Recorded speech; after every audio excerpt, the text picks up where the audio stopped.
ನನ್ನ ಚಾನಲನ್ನು first time ನೋಡ್ತಕ್ಕಂಥ ಎಲ್ಲರೂ ಸಬ್ಸ್ಕ್ರೈಬ್ ಮಾಡ್ಕೊಳ್ಳಿ ಮತ್ತು ಲೈಕ್ ಮಾಡಿ. ಈ ವಿಡಿಯೋ ನೋಡುತ್ತಿರುವ ಎಲ್ಲರಿಗೂ ಶರಣು ಶರಣಾರ್ಥಿ. 3000 ಮಠ 12ನೇ ಶತಮಾನದ ಪುರಾತನ ಮಠ.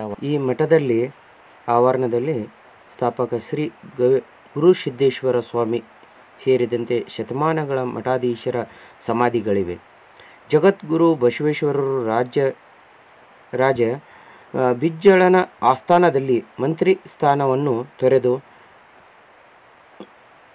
ಒಳ್ಳೆಯದಕ್ಕಾಗಿ ಕೂಡಲ ಸಂಗಮಕ್ಕೆ ತೆರಳಿದರು. ನಂತರ ರಾಜನ ಸೈನ್ಯವು ಶಿವಶರಣರ ಕ್ರಾಂತಿಕಾರಿ ಚಳವಳಿಯನ್ನು ನಿಗ್ರಹಿಸಲು ಪ್ರಾರಂಭಿಸಿತು.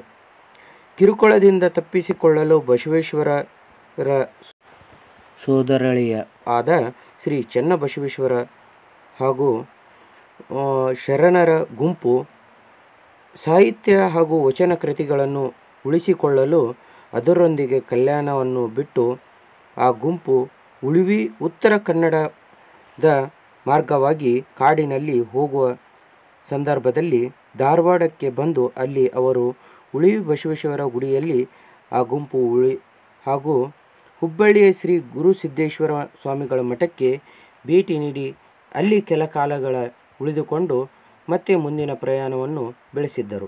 ಆ ಕಾರಣದಿಂದ ಗುರುಸಿದ್ದೇಶ್ವರ ಮಠಕ್ಕೆ 3000 ಮಠ ಎಂದು ಹೆಸರು. ಈಗ 3000 ಮಠ ಶಿಕ್ಷಣ ಸಂಸ್ಥೆಗಳು ನಡೆಸುತ್ತಿದೆ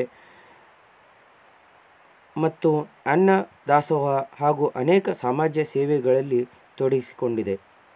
ಮಠದ ಬಗ್ಗೆ ಎಲ್ಲರಿಂದ ಕೇಳಿ ನನಗೆ ಗೊತ್ತಿರುವ ಎಲ್ಲ ವಿವರಗಳನ್ನು ತಮಗೆ ಹೇಳಿದ್ದೇನೆ. ಹಾಗೂ ತಮಗೆ ಮಠದ ಬಗ್ಗೆ ಏನಾದರೂ ಹೆಚ್ಚಿನದಾಗಿ ಗೊತ್ತಿದ್ದರೆ ನನಗೆ ಕಮೆಂಟ್ ಮಾಡಿ ತಿಳಿಸಿ ಮತ್ತು ಮುಂದಿನ ಭಾಗದಲ್ಲಿ ಅದನ್ನು ಸೇರಿಸಿಕೊಳ್ಳುತ್ತೇನೆ.